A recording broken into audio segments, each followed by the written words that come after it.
Welcome back. This is Goku Sun DBZ, and welcome back to my review for Smallville Season 3. So, I'll discuss, as always, what I thought of specific episodes more than others. And I chose in the background again, which I used in Season 1, music from Five for Fighting. Because I always look for a chance to try to introduce people to one of my all-time favorite artists. But first up we have Episode 1, of course, with Season 3, Exile. Exile is easily, in my opinion, one of the 5 strongest episodes from this specific season. Now, fun fact, Season 3 is probably my 4th favorite season out of the 10 seasons. It's easily one of my personal favorites, because it has definitely certain episodes that definitely speak out more than others for me personally. With Season 3, we see, of course, in the beginning in Metropolis, we have, of course, Clark, or possessed by, of course, the Red Kryptonite, and goes by the name of Kel, short for Kal-El, of course. Obviously makes sense. But Kel, he would bust destroyed ATMs, took money out, and in the beginning of the episode, they're playing the song from Good Charlotte. Was it Girls Like Cars and Money? You couldn't get any earlier 2000s than that. But then, of course, go to nightclub, obviously, and they're playing Hey Mama from Black Eyed Peas. Another song that hasn't aged too well from the early 2000s. But overall, the episode gets a lot better as time progresses. And of course, we end up seeing in the cave, of course, a little discussion going on between Lionel Luthor and, of course, Chloe Sullivan. And then we look to the cave wall. We see, of course, the picture was supposed to be the mural of Naman and Sagif. And then it goes to an island. It shows symbol out in the middle of nowhere in Bermuda. And of course, shipwrecked or whatever from the airplane crashing at the end of Season 2. Of course, Lex Luthor, which makes sense since it shows like Siggy, since obviously, and like I believe it was Lex actually said that turning to the dark side isn't like a light switch. It's journeying to like the dark side is a journey. It's a long like path and journey. So it perfectly describes, in my opinion, the whole journey aspect of as time progresses with, of course, Lex Luthor. Next we have Episode 2, Phoenix. Now, Lex is, of course,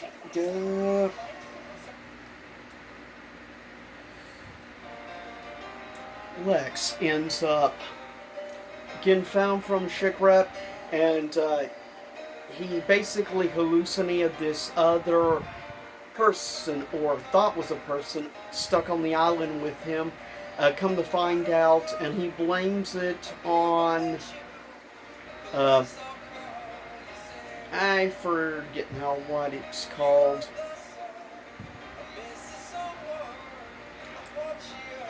But anyways, he reappears at Luthor Corp with a gun in Episode Phoenix, and ends up pointing a gun at Lionel because he thinks Lionel was the one who is responsible.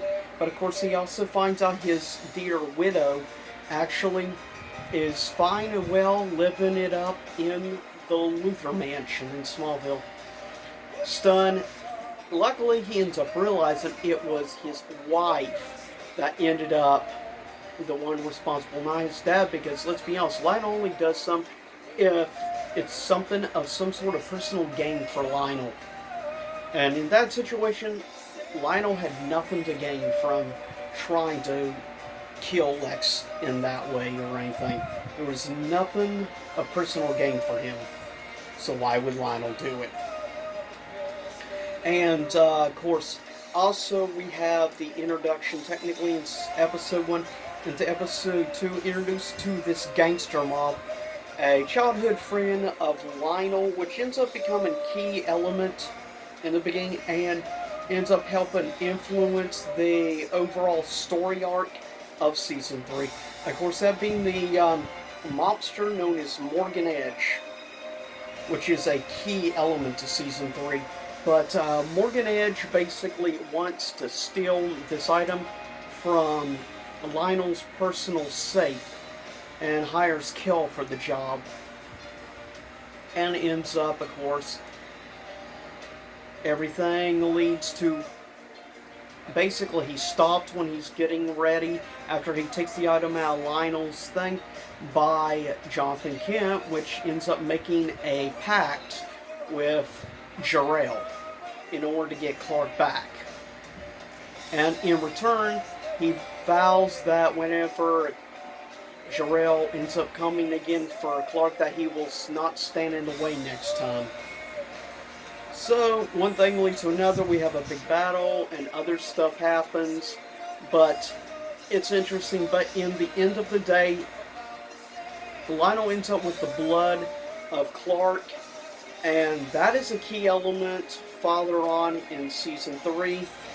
We go to Episode 3, Extinction, which is an interesting episode, though there's nothing too key important except for this vigilante shooter who goes around killing meteor-infected individuals. He ends up thinking, of course, Clark is being infected, but he notices how Clark reacts to the kryptonite and stuff, so he ends up making kryptonite bullets to try to kill Clark. So, he ends up, of course, locked up. Funny enough, the individual who plays this psychopath is an actor I actually knew from a previous show before Smallville. He was in a supernatural soap opera called Passions. He played a character known as Miguel Lopez Fitzgerald. Funny enough, other people in Smallville connected to, end up in Smallville later on, connected to Passions, weirdly enough. Like one that becomes Green Arrow later on played a character called Fox Crane, and that's the actor Justin Hartley. And his ex-wife ends up in the 10th season, funny enough, which plays, now I'll talk about that in future season reviews. But with that said, next we have episode 4, Slumber. There's some interesting stuff that goes on, nothing too key or important to the overall story arc. Then we go to episode 5, Perry. There's a reason why it's called Perry. It is the introduction in Smallville to the character, of course, well known from Superman, and of course that being Perry White. This will be the introduction to the character, and I actually thought I liked the actor they chose to play Perry White. I thought it was a good choice. And I like how things play out here and there, little snippets, and everything plays out interesting. And we definitely see at the end when he leaves Smallville that he says to Clark that he owes him one. That if he ever makes his way in Metropolis or some, just look him up. And mentions that he still has some friends at the Daily Planet. So that's nice little Easter eggs there for us Superman fans. Next we have episode 6, Relic. Relic is an interesting episode. I think it's one of the top 5 favorite episodes of mine personally. Really, a few of the interesting things about the episode is this older man who is like the great uncle of Lana ends up having him meet him and mentions he's innocent. He'd been in prison for years. He come to find out was Reason why he wanted to get in contact was because her great aunt basically looks identical to her. And we come to find out there's also this stranger, or drifter if you will, that took place back in like the 1960s. And it's really interesting. Come to find out this drifter had looks like a lover relationship with Lana's great aunt. And come to find out, the drifter is actually Clark's, or rather, Kal-El, aka Clark's dad, Jarrell, when he was young in Clark's age. Of course, Tom Welling, of course, plays the role of Jarrell as well. But I think overall, it's really well done, and I love the whole flashback element. And it involves who at that time was the young sheriff. Ends up fixing up, and we also learn in the episode that there was this criminal arrested, and he was the grandfather of Lex Luthor. And come to find out, this starts leading into Lex starting to research on his grandparents. And that leads to some interesting events in a couple of episodes in the future. Next we have episode 7, my least favorite episode of season 3, Magnetic. With this meteor-infected individual has the power of magnetism. I'm not going to talk really anything about it just because I really don't care much for this episode. It's probably my top 10 least favorite episodes in the entire show. I just don't care much about the actor or the character he plays. Nothing interesting. Episode 8, Shattered. Interesting episode. We see starting to have mental issues and stuff. Now, Lex tracks down, of course, as I mentioned, involved in the first couple of episodes, the childhood friend and mobster gangster. And tracks him down and gets a confession out of him that he ended up basically fixing up and killed Lionel's parents in a big fire. And one thing leads to another, that burnt down place, that apartments and stuff, which Morgan Edge kills Lionel's parents and everything. Lionel gets the money from their insurance and everything, and he uses that money to start Luthor Corp. In fact, where his parents lived and stuff, ends up the ground which got destroyed and burnt down would end up becoming the land of where, of course, Luthor Corp is constructed. So basically, he built Luthor Corp on the ashes. Lionel did on top of the ashes where his parents died. Yeah, so it's interesting, but as we see, starting to have mental issues and stuff with Lex, and that's because through his brandy drinks and stuff, they put a chemical into which has hallucinogenic properties to it, and it makes him think that he's having a complete mental breakdown because Lionel realizes his son is getting too close to truth and stuff, so he fixes all this with Morgan Edge and other individuals. And one thing leads to another. At the end of the episode, we see Morgan had basically plastic surgery done, so he has a different face. Everything but holds like beads and stuff made of kryptonite to protect him if he came face to face with Kal again, or rather Clark. At the end, though, he tries to run over Lex. Morgan Edge does. Lex shoots and kills Morgan, and Clark steps in front to destroy the car to protect Lex. And Lex couldn't believe, like, his mind and eyes is open when he realizes the truth has finally been revealed to him. But then they're gone. He ends up locked up in, of course, the insane asylum. And it's a sad ending. It's one of the top 10 most powerful moments in Smallville history, in my opinion, because Lionel sees Lex in a straitjacket locked up in the asylum in Belle Reve. And They end up playing the music in the background of Hurt, covered by, of course, Johnny Cash. That really adds emotion and momentum and strength and power to that moment. And it feels like a really powerful moment. I think it was directed excellently, and it was like a one single shot, that whole moment in the show. That just shows how good actors Michael Rosenbaum and John, which of course played Lionel, how good actors they are. Did such a good job with the emotion in the eyes and everything. And he would, as Lionel, have other very powerful moments throughout the series. Episode 9, Asylum. Clark tries to get, of course, out Lex to free, and we see he comes face to face with past people he put in there, like the servant, I believe Jonathan Taylor Thomas reappears as a character which could split into two separate cells. He could basically make a duplicate of himself with his power. As well as we saw another character from season 1, which with kryptonite was able to absorb before Clark's powers. We have an awesome breakdown and stuff when Clark tries to end up getting in to rescue Lex from Belle Reve. But at the end, unfortunately, he gets shock therapy done and his memories for 7 weeks get erased.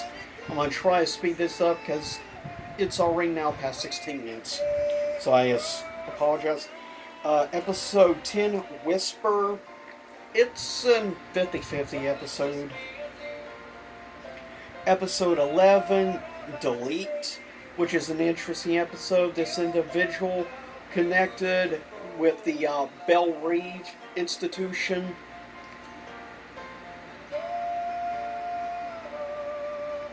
But yeah, Belle Reve, which everything's interesting. Creates a special program is able to brainwash people into trying to kill Chloe Sullivan, which of course is trying to bring down the institution.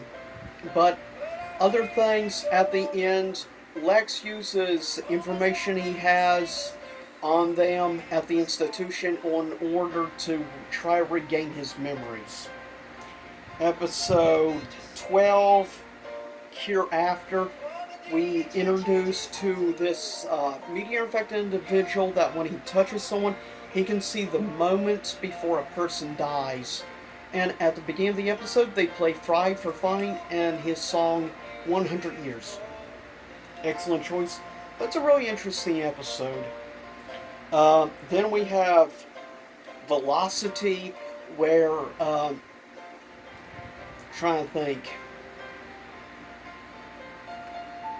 where we have different characters get in certain situations that, well, not very good. But then we have episode 14, Obsession. We have, of course, this character that was introduced, ends up trying to help Lana Lang, but as time progresses, we notice he's bleeding, has blood coming down his tears and stuff.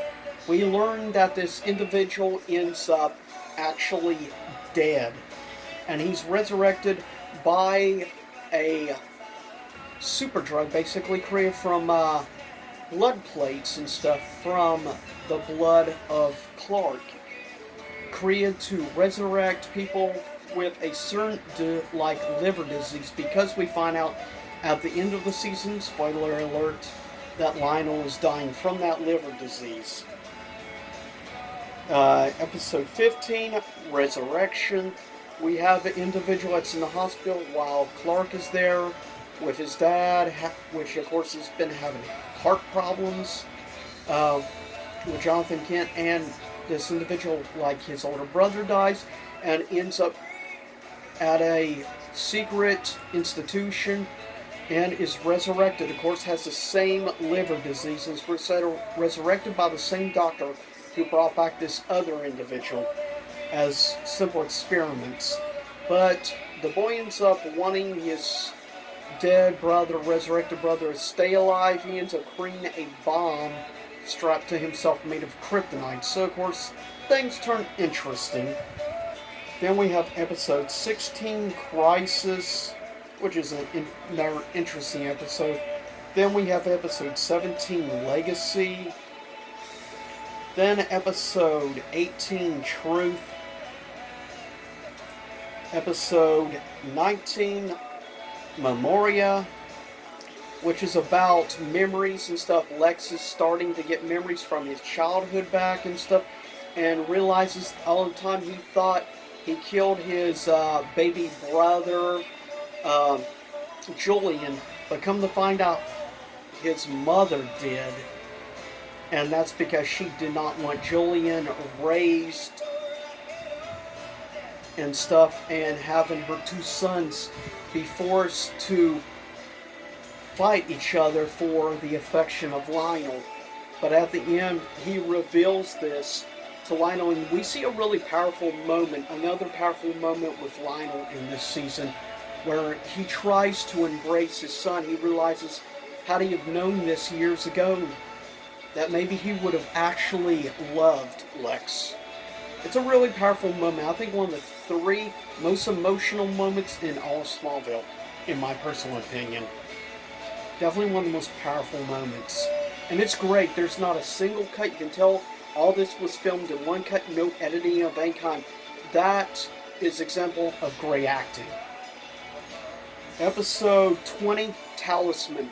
We see the return of this, of course, shaman-like leader of the Kawachi, and ends up revealed in the caves about what I believe they call Pollock, but ends up cracking open his pupil, which is to become the next head of the tribe. Pulls out this mystical dagger, which is believed to be supposed to be Naman. Ends up giving this individual ends up giving him the powers of a Kryptonian. Super strength, super speed, heat vision and everything. And it's made of the same alloy and stuff that was used to make the ship. So it's really interesting, and we see, and to quote the head over the Kawachi, he says to Clark that that his pupil is trying to be someone he isn't, and that Clark, aka Naman, aka Kal-El, is not wanting to be somebody that he actually is. And I just always enjoy this whole name and everything. The Kawachi legend, which is based off of an actual Native American tribe, which was known to live in Nevada hundreds of years ago. And it's actually fascinating, learn the mythology of different Native American cultures. That's one thing I always appreciate about Smallville and the introduction of the Kawachi, is it, I think, helps maybe get more people interested into learning about Native American culture, mythology. It's just fascinating to me. And I've always really liked the history, learning about different cultures and civilizations. And this is one thing I liked about the early years of Smallville, with the caves and the introduction of the whole myth and mythology of Naman and the Kawachi. It's some of my favorite parts of the storytelling in Smallville. Next, we have episode 21, Forsaken, where we have different elements at play. Finally, we see stuff ending up coming out. And finally, at the end of the episode, we see the arrest of Lionel Luthor finally being arrested, which leads us to episode 22, Covenant. Covenant is actually, of course, the final episode of season 3. We see the introduction of this one character is brought out of the cave, which was abducted years prior by the spirit of Jor-El, given powers of a Kryptonian, as well as we see Lionel behind bars, tries to reveal things, and he tries to get out. Luckily, Clark is there. We also, of course, this is the final episode before Lana is going to the art school in Paris for the summer and stuff, which of course will lead into the beginning of season 4, which I look forward to the next season review. Season 4 is my #1 favorite season of all Smallville, so I'm looking forward to that. But overall, as a whole, quickly cut this review up, but these are some of my basic opinions and thoughts on season 3 of Smallville. On overall rating, I give season 3 of Smallville a A. Not an A minus or anything, a regular A.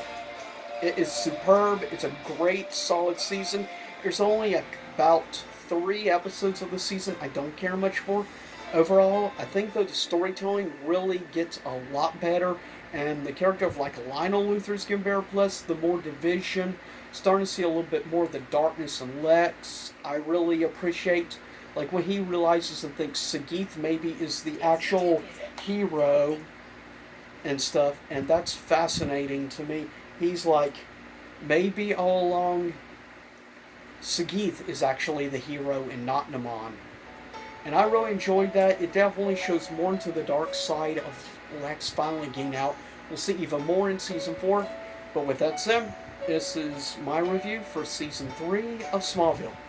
And I'll see y'all next time. Stay safe out there, and I'll see you again. Same YouTube time, same YouTube channel, and I hope you enjoyed the music from Five for Fighting.